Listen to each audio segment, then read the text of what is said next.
शिव और कामदेव की कहानी प्यार, बलिदान और गहरे ध्यान में खलल डालने के परिणामों की कहानी है। यह हमें याद दिलाती है कि सबसे मजबूत भावनाओं को भी समझदारी और ज्ञान के साथ संतुलित होना चाहिए। कहानी ध्यान के महत्व और अनियंत्रित इच्छा के खतरों पर प्रकाश डालती है। यह कहानी हिंदू पौराणिक कथाओं के ताने बाने में बुनी गई है। यह कथा समुद्र मंथन से शुरू होती है। देवताओं और असुरों ने मिलकर समुद्र मंथन किया। वे इसकी गहराई में छिपे हुए रत्नों की तलाश में थे। इस मंथन से चमत्कार और खतरे दोनों ही पैदा हुए। ऐसा ही एक खतरा था हलाहल नाम का जहर। यह जहर इतना तेज था कि इसने पूरे ब्रह्मांड को निगलने की धमकी दे दी। देवता और असुर भयभीत हो गए।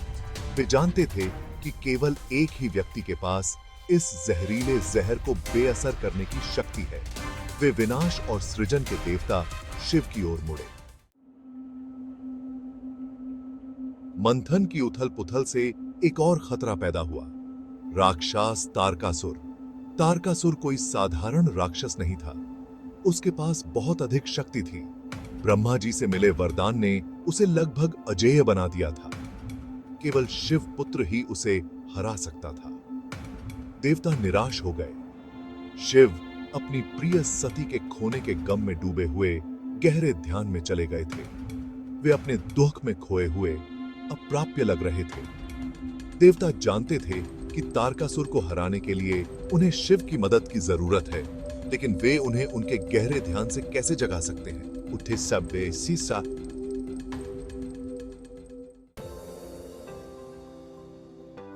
देवता जानते थे कि वे अकेले तारकासुर को नहीं हरा सकते। तारकासुर की शक्ति इतनी प्रबल थी कि उसे हराने के लिए असाधारण शक्ति की आवश्यकता थी। उन्हें एक रक्षक की जरूरत थी जो शिव की शक्ति से पैदा हुआ हो। शिव की शक्ति ही एकमात्र उपाय थी जो तारकासुर को पराजित कर सकती थी।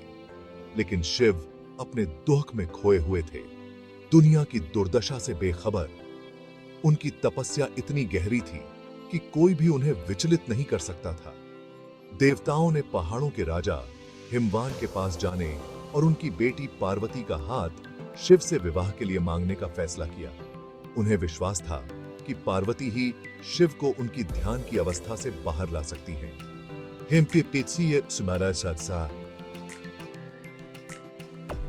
हिमवान इस विनती से सम्मानित महसूस कर रहे थे। उन्होंने देवताओं की बात को गंभीरता से लिया और अपनी बेटी की सहमति प्राप्त करने का निर्णय लिया। पार्वती, जो शिव की अनन्य भक्त थी, उनके प्रेम के लिए तरस रही थी। वह शिव को अपने पति के रूप में पाने के लिए हर संभव प्रयास कर रही थी।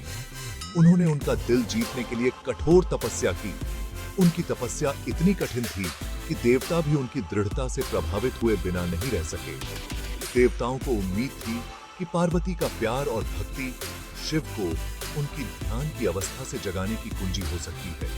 पार्वती की भक्ति और प्रेम ही वह शक्ति थी जो शिव को पुनः जागृत कर सकती थी और तारकासुर का अंत कर सकती थी। भाग 5। कामदेव का हस्तक्षेप, एक महंगा जुआ। यह कहानी हमें प्राचीन भारतीय पौराणिक कथाओं की गहराइयों में ले जाती है, जहां देवताओं की दुनिया में एक महत्वपूर्ण मोड़ आता है। देवता शिव को जगाने के लिए बेताब प्रेम के देवता कामदेव की ओर मुड़े। वे जानते थे कि शिव का ध्यान तोड़ना आसान नहीं होगा, लेकिन उनके पास कोई और विकल्प नहीं था। उन्होंने उनसे अपनी शक्तियों का उपयोग करने और पार्वती के लिए शिव के हृदय में इच्छा की एक चिंगारी जगाने की विनती की। कामदेव के पास एक विशेष बाण था जो प्रेम और इच्छा को जगाने के लिए जाना जाता था। उनका मानना था कि यह शिव के ध्यान को समाप्त करने और भविष्यवाणी को पूरा करने की दिशा में पहला कदम होगा। शिव का ध्यान इतना गहरा था कि उसे तोड़ने के लिए असाधारण प्रयास की आवश्यकता थी। कामदेव जोखिमों को समझते थे, लेकिन उन्होंने स्थिति की गंभीरता को भी पहचाना। वह जानते थे कि अगर उनका प्रयास असफल रहा तो इसके गंभीर परिणाम हो सकते हैं। वह मदद करने के लिए तैयार हो गया। कामदेव ने अपने बाण को तैयार किया। और अपने मन में शिव के ध्यान को तोड़ने की योजना बनाई। ध्यान करते हुए शिव के पास पहुंचकर कामदेव ने अपने इच्छा के बाण को महादेव के हृदय पर निशाना बनाते हुए छोड़ दिया। यह एक ऐसा क्षण था जिसने देवताओं की दुनिया में एक नई दिशा दी। भाग 6 शिव का प्रकोप, विनाश और पुनर्जन्म।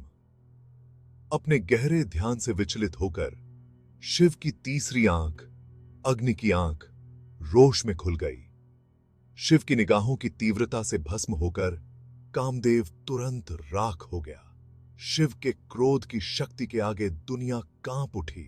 फिर भी विनाश की राख से शिव ने पार्वती को देखा। उनकी भक्ति, उनके अटूट प्रेम ने उनके हृदय को छू लिया। उन्होंने उसे अपनी प्यारी सती के पुनर्जन्म के रूप में पहचाना। उस क्षण एक अलग तरह की आग जल उठी, प्रेम की आग जो समझ और करुणा से भर गई। भाग 7 रति का दुहक, प्रेम की प्रार्थना और शिव की करुणा।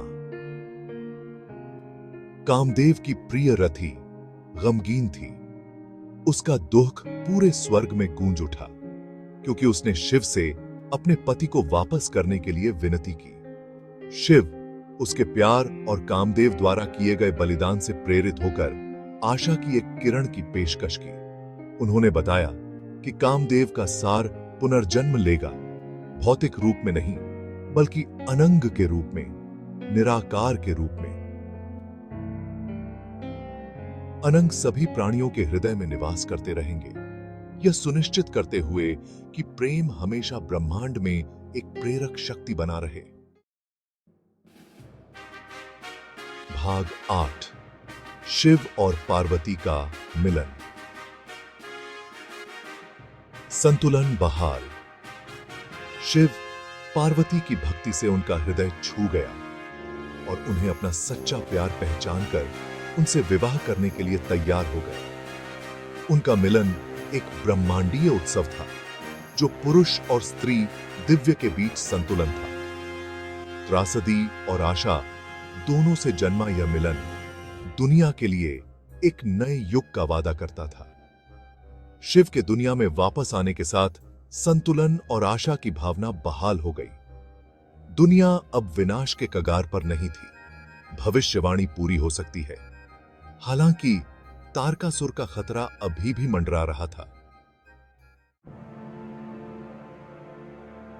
भाग 9 भविष्यवाणी पूरी हुई, कार्तिकेय की विजय।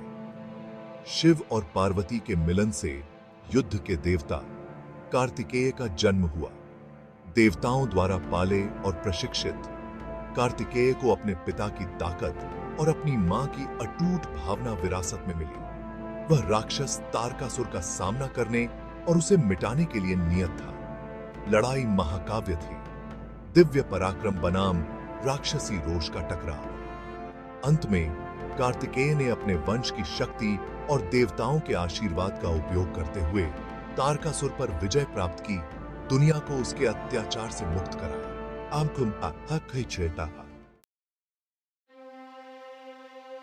भाग 10 आग से सबक, प्रेम, बलिदान और दिव्य शक्ति। यह अध्याय हमें उन गहरे सबकों की ओर ले जाता है जो आग के माध्यम से सीखे जाते हैं। शिव और कामदेव की कहानी केवल विनाश और पुनर्जन्म की कहानी नहीं है। यह एक ऐसी कथा है जो हमें प्रेम और बलिदान के गहरे अर्थों को समझने में मदद करती है।